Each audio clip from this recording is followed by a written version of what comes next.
गरीब भाई के मायके आए अमीर जीजा। विनोद और राजू पत्थर काट रहे थे, तभी सूरज ढल जाता है और ढलाई का मालिक लालचंद कहता है, अरे चलो चलो जल्दी लाइन में लग जाओ। सभी मजदूर कतार में लग जाते हैं और लालचंद बारी बारी से सभी को पैसे देता है। ये ले विनोद, तेरे और राजू की पगार पूरे 1000 रुपए हैं। शुक्रिया लालचंद जी। दोनों भाई बाजार से गुजर रहे होते हैं, तभी विनोद की नजर एक नीले रंग के सूट पर गड़ जाती है। वह झट से वो सूट और कुछ चमचमाती चूड़ियां लेकर घर आता है, जहां लक्ष्मी चूल्हा फूंक कर खाना बना रही थी। भैया आ गए आप, चलिए जल्दी से हाथ मुंह धो लीजिए, मैं खाना लगाती हूँ। फिर लक्ष्मी विनोद और राजू को खाना परोसती है। अगले दिन जैसे ही लक्ष्मी नहा धोकर बाहर आती है तो विनोद और राजू उसे खोए की खीर खिलाकर कहते हैं, जन्मदिन की बहुत बहुत बधाई हो मेरी प्यारी बहन। भगवान करे तुम्हें इस भाई की भी उम्र लग जाए। लक्ष्मी, ये लो तुम्हारे जन्मदिन का उपहार, इसे पहनकर तैयार हो जाओ, तुम्हें देखने लड़के वाले आ रहे हैं। थोड़ी ही देर में एक चमचमाती हुई कार उस गरीब के चौखट पर आ रुकती है, जिसमें से सूट बूट पहने हुए आनंद बाहर आता है। आइए आनंद बाबू, अंदर आइए। लक्ष्मी, चाय नाश्ता ले आओ। आनंद विनोद के गरीब घर को घूरे जा रहा था, तभी उसकी नजर लक्ष्मी के नीले सूट और चूड़ियों की खनखनाहट पर पड़ जाती है और लक्ष्मी की सुंदरता और उसकी सादगी आनंद के मन में घर कर जाती है। आनंद बाबू, आपको हमारी बहन पसंद तो है ना? जी, मुझे लक्ष्मी पसंद है। आप बस 2 जोड़ी कपड़े में लक्ष्मी को मेरे घर विदा कर दीजिए, मुझे और कुछ नहीं चाहिए। उस दिन से विनोद और राजू खाने पीने की सुध-बुध खोकर सूरज उगने से लेकर शाम ढलने के बाद तक 2 पैसे ज्यादा कमाने के खून पसीना बहाकर पत्थर काटते और बड़े गाजे बाजे के साथ उन गरीब भाइयों के घर से उनके बहन की डोली उठ गई। अच्छा भैया, मैं चलती हूँ, अपना ख्याल रखना। लक्ष्मी के पैर आनंद के घर में पड़ते ही उसे बहुत बड़ा कॉन्ट्रैक्ट हाथ लगता है, जिसने उसके पद को नई नींव दे दी, जिससे आनंद की आंखें अब घमंड से भर गई। आनंद जी, आज पग फेरों की रस्म के लिए मायके जाना है, मैं जाऊं? लक्ष्मी, अब तुम अपने गरीब भाइयों की बहन बाद में हो, पहले मेरी पत्नी हो। आनंद सचदेवा की पत्नी, टॉप बिजनेसमैन की लिस्ट में नाम है मेरा। अगर तुम ओला या रिक्शा ऑटो से जाओगी तो मेरी इंसल्ट होगी। चलो, मैं तुम्हें लेकर चलता हूँ, लेट्स गो। आनंद लक्ष्मी को उसके मायके लेकर आता है, जहाँ एक लक्ष्मी के चले जाने से उसके गरीब भाइयों के घर की हालत एकदम बदल चुकी थी, जिसे देखकर लक्ष्मी से रहा ना गया और वो रो पड़ी। विनोद भैया। अरे लक्ष्मी, मेरी बहन, तू कब आई? विनोद भैया, देखो ना, साथ में जीजाजी भी आए हैं। राजू जल्दी से कोने में रखी कुर्सी लाता है और अपने कांधे पर रखे गमछे से कुर्सी की धूल मिट्टी झाड़कर आनंद को बैठने को कहता है। आइए ना जीजाजी, यहाँ बैठिए। ओह गॉड साले साहब, ये कैसी नकली कुर्सी खरीदी है। मैं इस गरीब वाली कुर्सी में बैठकर बिल्कुल भी कंफर्टेबल नहीं, क्योंकि हम जैसे हाई क्लास लोगों को तो स्टैंडर्ड सोफे पर बैठने की आदत है। आनंद बातों ही बातों में राजू और विनोद की गरीबी की बेइज्जती करता हुआ अपनी अमीरी का रौब झाड़ता है। बावजूद इसके दोनों भाई अपनी बहन का मुंह देखते हुए आनंद की बातों को नजरअंदाज कर देते हैं और राजू आनंद को नाश्ता परोसता है। ये लीजिए जीजाजी, नाश्ता कीजिए।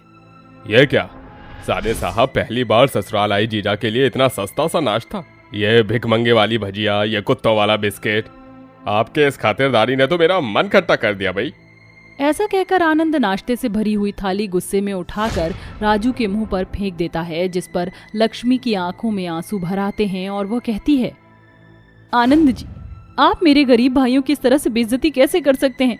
उन्होंने अपनी जिंदगी की तमाम खुशियां झोंक कर मुझ बहन का ब्याह किया है, वरना घर के हालात ऐसे न होते। चुप रहो लक्ष्मी, खबरदार जो मेरे सामने अपने निखट्टू गरीब भाइयों की हिमायत की तो मुझसे बुरा कोई नहीं होगा। इस गरीब खाने में मेरा दम घुट रहा है, मैं अब यहाँ 1 सेकंड के लिए भी नहीं रुकूंगा। चलो मेरे साथ। मेरा हाथ छोड़िए आनंद जी, मैं आपके साथ नहीं जाऊंगी। मेरे भाई मेरे लिए भगवान है और जो इंसान मेरे भगवान पर उंगली उठाए उससे मेरा कोई रिश्ता नहीं। तो फिर ठीक है, तुम भी अपने गए गुजरे गरीब भाइयों के साथ सारी जिंदगी इस गरीबी में सड़ते रहना, मैं जा रहा हूँ। अमीरी के घमंड में चूर आनंद वहां से जाने लगता है, तभी विनोद और राजू भरी आंखों से लक्ष्मी के आगे हाथ जोड़कर कहते हैं, मेरी बहन, तुम्हारा ये भाई तुम्हारे आगे हाथ जोड़ता है, लौट जाओ लक्ष्मी, अपने ससुराल लौट जाओ। वरना ये दुनिया यही कहेगी कि हम गरीब भाइयों के कारण हमारी बहन की बसी बसाई दुनिया उजड़ गई। शादी के बाद लड़की का घर उसके ससुराल का घर आंगन होता है। अपने मन से मायके का मोल मिटा देना। अपने गरीब भाइयों की इस गुजारिश को सुनकर लक्ष्मी अपने ससुराल चली आती है। ऐसे ही 2 दिन ढल जाते हैं और राजू रोते हुए कहता है, विनोद भैया, इन अमीरों के लिए पैसे के आगे प्यार और रिश्तों का कोई मोल नहीं। अब से हम दोनों इतना पैसा कमाएंगे कि हमारी फूल जैसी बहन को जीजाजी के मुंह से ये ताने न सुनने पड़े कि उसके मायके वाले गरीब हैं। इसी सोच के साथ दोनों भाई लालचंद के पास आते हैं। अरे आओ आओ राजू और विनोद, आओ। लालचंद जी, हमें पैसों की जरूरत है। आज से हम भाई पत्थर काटने के साथ आपकी ईंट भट्टी पर भी काम करना चाहते हैं। अरे तुम जैसे होनहार मेहनती लड़कों का हाथ मेरी ईंट भट्टी पर पड़ेगा तो वो और आगे बढ़ेगा। मुझे कोई ऐतराज नहीं, तुम आज से ही काम शुरू कर दो। उस रोज से दोनों भाई मग्न होकर मेहनत करते हैं। वो दिन भर कड़ी धूप में खून पसीना बहाकर पत्थर काटते और सूरज ढलने के बाद रात रात तक ईंट भट्टी की तपिश सहकर ईंट पकाते और ढोते। धीरे धीरे वह गरीबी के गड्ढे से उभरते चले गए और अपनी सच्ची लगन और मेहनत के कारण उन्हें फिर कभी पीछे मुड़कर ना देखना पड़ा।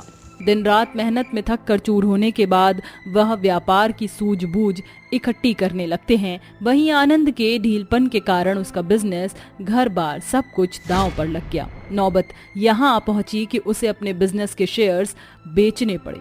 आनंद अपने कैबिन में बैठा सोच में डूबा होता है। तभी कंपनी का मैनेजर मोहित कहता है, आनंद सर, शेयर खरीदने वाले क्लाइंट्स आ गए। उन्हें बिठाओ, मैं आता हूँ। फिर जैसे ही आनंद राजू और विनोद को सामने खड़ा देखता है तो उसके होश उड़ जाते हैं और उसकी आंखों के आगे उनके बीते बुरे दिनों की छवि उभर आती है जब वह गरीबी झेल रहे थे। जीजाजी आप? आनंद बाबू, ये सब कैसे हो गया? आप अपना बिजनेस क्यों बेच रहे हैं? और लक्ष्मी कैसी है? आनंद फूट फूट कर रोते हुए कहता है, सब कुछ बर्बाद हो गया विनोद भैया। मैं अमीरी के नशे में इस तरह अंधा हो गया था कि देख ही नहीं पाया कि ये सब कुछ ऊपर वाले के फल से जो देना जानता है तो छीनना भी जानता है। मेरे ढीलपन के कारण बिजनेस में बड़ा घाटा हो गया, शेयर डाउन हो गए और मैंने जो मार्केट से लोन उठाया है उसको चुकाने के लिए मुझे ये बिजनेस बेचना पड़ेगा। उसकी नौबत नहीं आएगी जीजाजी, आपको जितना पैसा चाहिए हम देंगे। विनोद और राजू के रहमो करम से आनंद अपने बिजनेस को बेचने से बचा लेता है और आनंद अपने किए पर शर्मिंदा होकर लक्ष्मी के साथ गिले शिकवे मिटाने के लिए उसके मायके आता है, जहां कल तक के गरीब भाइयों का बड़ा घर-बार देखकर आनंद का मन शर्म से घुलने लगता है। विनोद भैया, राजू भैया। लक्ष्मी मेरी बहन, आओ बैठो। आइए आनंद बाबू, भोला भैया नाश्ता ले आओ। जी लाया साहब जी। नाश्ता कीजिए आनंद बाबू। आनंद झुकी हुई आंखों से नाश्ते का एक निवाला उठाकर खाता है और विनोद के पैरों में गिर जाता है। आनंद भैया मुझे माफ कर दीजिए, एक वक्त पर मैंने आप दोनों की गरीबी की हंसी उड़ाई थी, मैं शर्मिंदा हूँ। अरे आपको अपनी गलती का एहसास हो गया, इतना ही बहुत है आनंद बाबू। मगर एक बात याद रखना, भले ही आप जैसे अमीर लोगों के लिए रिश्ते की नींव रुतबा और पैसा होता होगा, मगर हम जैसे गरीबों के लिए खुददारी और प्यार रिश्ते की बुनियाद होती है। भले 100 रुपए का मिनरल वाटर पीने वाला अपने लिए अमीर होता होगा, मगर प्यास तो कुएं, झरने और पोखर के पानी से भी बुझती है। फर्क बस नजरिए का है। विनोद की बातों ने आनंद के मन में बैठे अमीरी गरीबी के फर्क को खत्म कर दिया। आज लक्ष्मी का मायका उसके ससुराल से कहीं ज्यादा अमीर है। शालिनी अपने पति गिरधर और 2 बेटों प्रेम और विवेक के साथ सीरतपुर गांव में रहा करती थी। शालिनी ने अपने बेटों को खूब पढ़ाया लिखाया था, जिससे उसके दोनों बेटों की सरकारी नौकरी लग गई थी। ये देखकर गिरधर कहता है, अरे मुबारक हो भाग्यवान, हमारे दोनों बेटे सरकारी सर्विस वाले हो गए। अब तुम मास्टर की माँ कहलाओगी। अजी वो सब तो ठीक है, मगर अब हमारे दोनों बेटे शादी के लायक हो गए हैं और जब दोनों अपने पैरों पर खड़े हो गए हैं तो हमें उनकी शादी में देरी नहीं करनी चाहिए। उस शाम जब शालिनी के दोनों बेटे घर आते हैं तो शालिनी उनकी शादी की बात करती है। विवेक बेटा, प्रेम बेटा। जी माँ कहिए। जी माँ कहिए। बेटा अब तुम दोनों बड़े हो गए हो और मेरी भी उम्र दिन पर दिन ढल रही है, इसलिए मैं सोच रही हूँ तुम दोनों की शादी कर दूं। बहू आ जाएगी तो घर बार संभाल लेगी। अपनी माँ की बात सुनकर प्रेम और विवेक चुप हो जाते हैं, जिसे देखकर शालिनी कहती है, तुम दोनों भाइयों की चुप्पी बता रही है कि तुमने बहू ढूंढ ली है। माँ, मैं एक लड़की से प्यार करता हूँ, मोनिका नाम है उसका, वो शहर से है। माँ, मैं भी एक लड़की को चाहता हूँ, वो बगल के बलिहार गांव की रहने वाली है, बिंदिया नाम है उसका। वाह, बड़े मियाँ तो बड़े मियाँ, छोटे मियाँ सुभान अल्लाह। एक हमारा जमाना था जहाँ लड़का भी मंडप में दिखाया जाता था और एक आजकल के बच्चे हैं, पहले डेटिंग शेटिंग होती है, बाद में शादी। खैर, किया क्या जा सकता है, तुम्हारी खुशी में ही मेरी खुशी है। इसके बाद शालिनी अपने बेटों की शादी उनकी मनपसंद लड़कियों मॉडर्न मोनिका और गांव की बिंदिया से कर देती है। जहां मोनिका शहर से अपने साथ दहेज में सूटकेस भरकर मेकअप और ड्रेसेस लाती है, वहीं बिंदिया अपने साथ दहेज में गाय लेकर आती है। हाय दैया, लागत है हमारी गौरी को भूखा कर दिया है। सुनती है अम्मा जी, तनिक भूसा खली दे दीजिए ताकि हम अपनी गौरी को खिला दें। Oh god, this is too much. दहेज में गाय भैंस कौन लेकर आता है? तुम यू नो व्हाट, तुम गांव वाले होते ही गवार हो, अकल तो घुटनों में होती है। अरे ओ मॉडर्न जेठानी जी, ज्यादा बकर बकर ना करो, समझी ना? माना कि हम गांव के हैं, मगर हमें गंवार कहने का हक तुम्हें किसने दिया? इस तरह दोनों मॉडर्न और गंवार बहू ससुराल के दहलीज पर ही लड़ना झगड़ना शुरू कर देती हैं, जिसे देखकर सास परेशान होकर कहती है, अरे थम जाओ तुम दोनों देवरानी जेठानी, आते ही कुत्ते बिल्ली की तरह लड़ने लगी। अरे विवेक, मोनिका को कमरे में लेकर जाओ और तू मेरी बॉडम बहू जाकर आराम कर, इस गाय को मैं खिला दूंगी चारा। बेचारी सास उस घड़ी तो जैसे तैसे बात को संभाल लेती है, मगर गंवार और मॉडर्न बहू का मिसमैच उसे किस हद तक परेशान करने वाला था। अगली सुबह बिंदिया 4 बजते ही अपनी सास के कमरे में आके इसके चेहरे के एकदम पास आकर चिल्लाती हुई कहती है, सासू माई, अरे सासू माई, अरे भोर हुई गई है और आप वहीं तक खराटा खींच रही हैं। बेचारी सास गंवार बहू के बार बार चिल्लाने से परेशान होकर कच्ची नींद में जागकर कहती है, क्या हुआ मेरी गंवार बहू, क्यों आधी रात को मेरे कान के गुनगुना रही है? सोने दे मुझे। ये कहकर सास चादर ओढ़ कर सो जाती है और बिंदिया कहती है, अरे दादा, ये सासू माई तो फिर से परुआ बैल के जैसे पटा गई हैं, अब हम सारा काम कर लेंगे। इसके बाद बिंदिया घर के बाहर बंधी गाय के गोबर से सारे घर आंगन को लीप देती है और झटपट से पहली रसोई में देसी तरीके से दाल चावल चोखा बनाती है। और जैसे ही वो दाल में छौंका लगाती है, सभी अपने कमरे से बाहर निकल आते हैं, मगर मोनिका का पैर फिसल जाता है और उसका शरीर गोबर से सन जाता है, जिससे मोनिका बुरा सा मुंह बनाकर बोलती है, ओ गॉड माँ जी, देखिए इस गंवार ने गोबर से सारा घर गंदा कर दिया, कितनी गंदी स्मेल आ रही है, let me handle this. Monica गुस्से में अपनी गंवार देवरानी को बातें सुनाने लगती है, हे यू ब्लडी बॉडम, तुम क्या खुद को 30 मार खा समझती हो? अरे 30 मार खा को डालो थूकदान में, तुम हमको बॉडम का ही बोली, because you are bottom. Monika Bindiya को चिढ़ाती हुई उसे गंवार कह रही होती है, तभी गुस्से में बिंदिया करची उठाकर मोनिका को मार देती है। आउच! क्या हुआ जेठानी जी, कान झन आ गया का? आइंदा हमको गंवार बोली ना तो कसम खेसारी लाल की तुमको लाल पीला नीला कर देंगे। गंवार बहू देसी टशन में अपनी मॉडर्न जेठानी को धमका कर जाने लगती है, तभी मोनिका उसकी चोटी पकड़ लेती है, जिसे देख दोनों के पति उन्हें अलग अलग छुड़ाने लगते हैं। अरे बिंदिया, क्या कर रही हो? Monica, behave yourself. अरे सजनवा, छोड़ दो हमके, आज हम ई मॉडर्न को मार मार के का भरता बना दे। मैं कहती हूँ चुप करो तुम दोनों। अरे परेशान हो गई हूँ मैं तुम दोनों की गंवार और मॉडर्न बहू की मिच से। अगर आज के बाद तुम दोनों में लड़ाई हुई तो सास की सुताई के लिए रेडी रहना। अपनी सास के धमकी के बाद दोनों बहुओं में लड़ाई खत्म हो जाती है। एक शाम शालिनी कहती है, बिंदिया बहू, सब्जी खत्म हो गई है, जा मोनिका के साथ बाजार से सब्जी खरीद ला, ये ले पैसे। बिंदिया पैसे लेकर मोनिका के कमरे के बाहर खड़ी होकर कहती है, मैं आई ढुकिंग जेठानी जी। आ जाओ मेरी गंवार देवरानी। अरे जेठानी जी, ये आप अपने चेहरे पर चूना की पुताई काहे करत है? ओफो, मेरी गंवार देवरानी से मेकअप कहते हैं, ये सुंदरता बढ़ाता है। वैसे तुम ये झोला झंडा क्यों लिए खड़ी हो? अम्मा जी बाजार से सब्जी लाने को बोली हैं। मैं भी चलती हूँ, वो मेरा मेकअप खत्म हो गया है, वो खरीद लूंगी। इसके बाद सास की दोनों बहुएं बाजार निकल जाती हैं, जहाँ मोनिका मेकअप खरीदती है, मगर उसे कुछ पैसे कम पड़ जाते हैं। बिंदिया, प्लीज मुझे 200 रुपए दे दो। काहे नहीं, ई लो।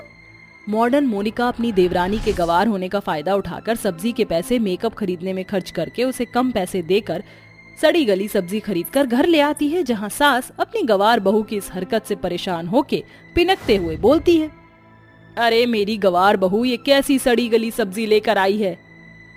माँ जी, आपकी इस बोरम बहू को बिल्कुल भी बार्गेनिंग करनी नहीं आती, मगर मुझे देखो, मैं मॉडर्न होने के साथ साथ टैलेंटेड भी हूँ। चाहूँ तो 50 रुपए में झोली भरकर सब्जी ले आऊं।